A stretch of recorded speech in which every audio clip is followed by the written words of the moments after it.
So last time I shared a video, I was opening the Magic the Gathering Unsanctioned box, and I opened the green cards. Now I'm going to open up the red cards. So the first one is Blast from the Past. It's an instant madness that costs a mountain, cycling that costs 1 in a mountain, kicker that costs 2 in a mountain, flashback that costs 3 in a mountain, buyback that costs 4 in a mountain.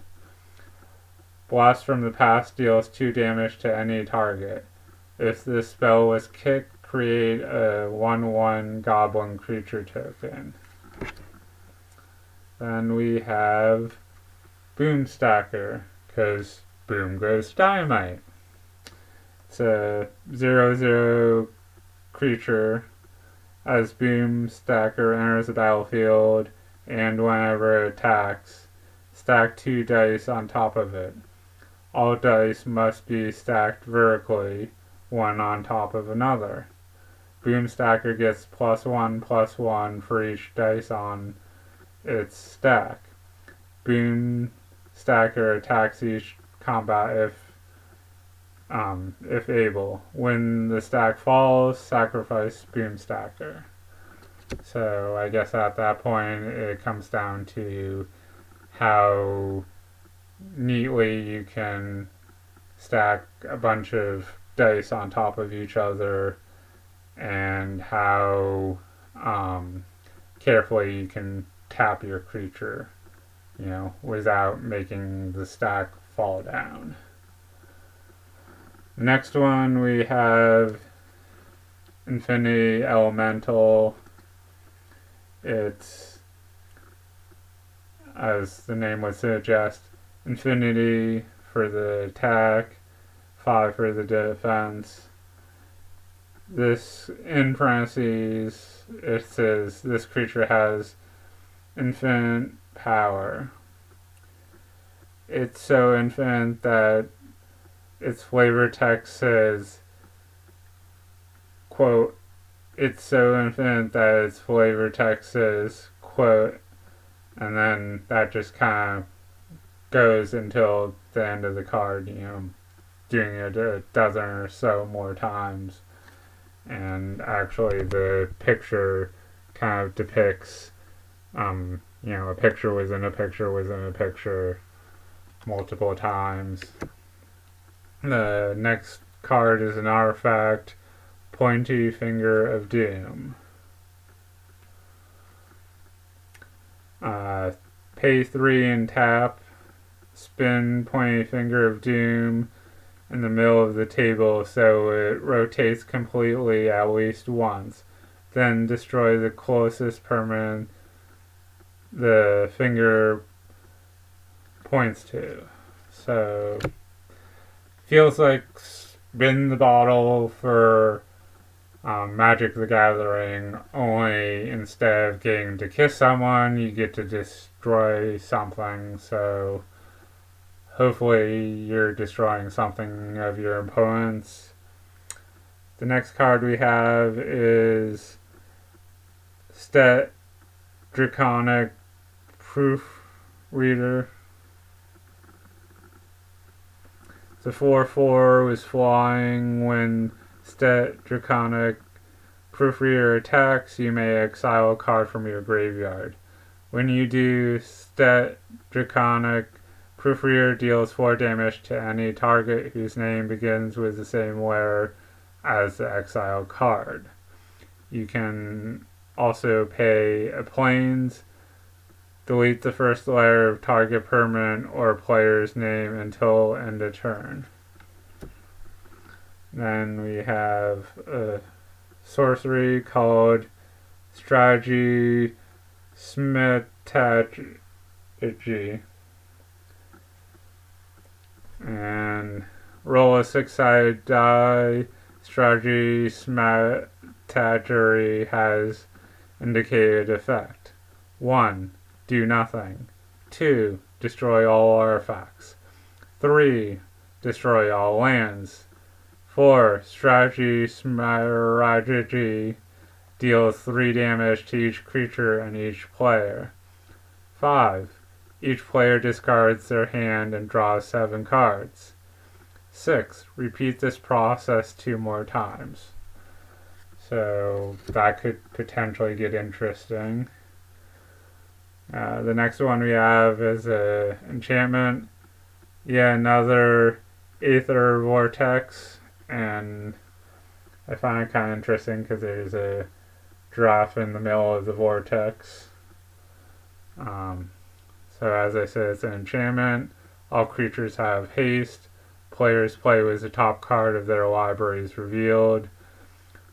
Non-instant, non-sorcery cards on the top of the library are on the battlefield of their owner's control in addition to being in their library. So I guess that allows you to target your opponent's top card of their library.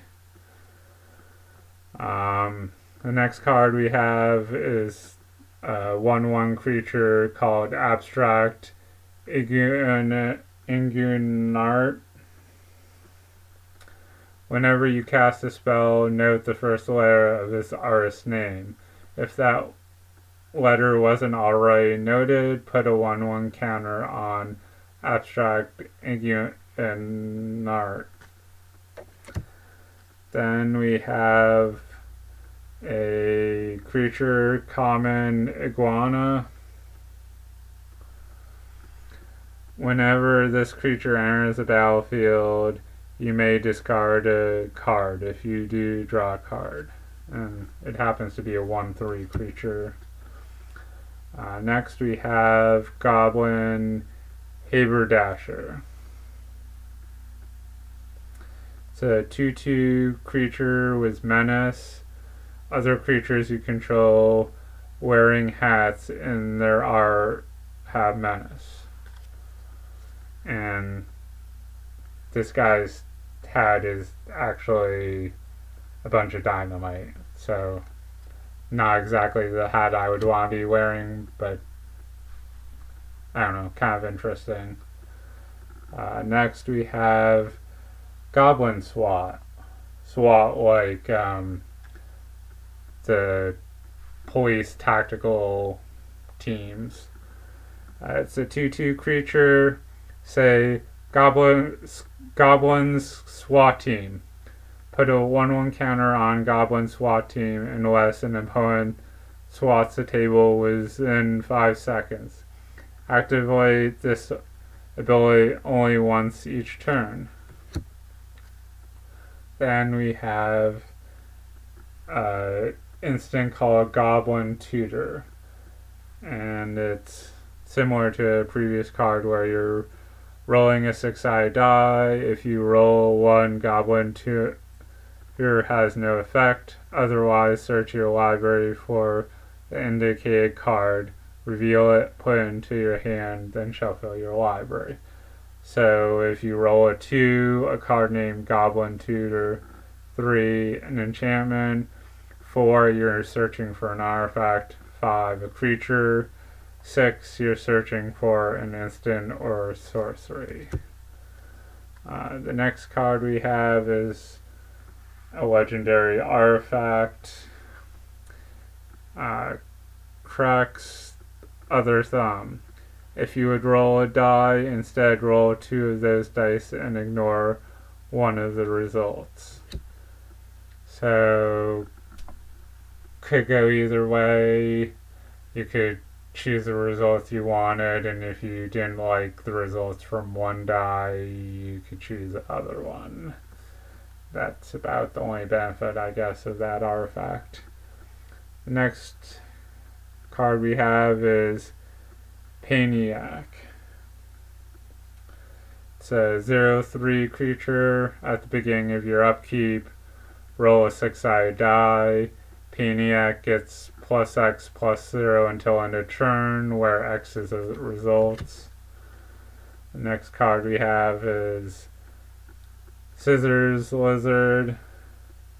It's an artifact creature. It's a 4/3. Creatures named Paper Tiger can't attack or block. Next card we have is Sixy Beast.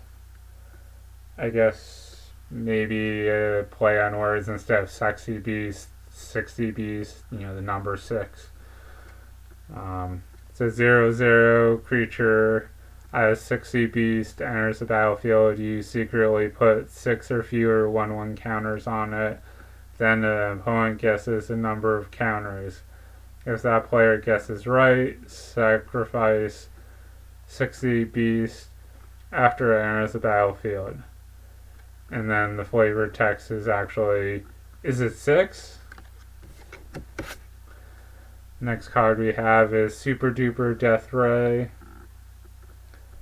It's an instant trample. This spell can deal excess damage to its target's controller. Super Duper Death Ray deals 4 damage to target creature. So not only do you have the benefit of killing a creature, but if you would deal, if 4 is greater than the defense of the creature, you could also deal damage to your opponent too.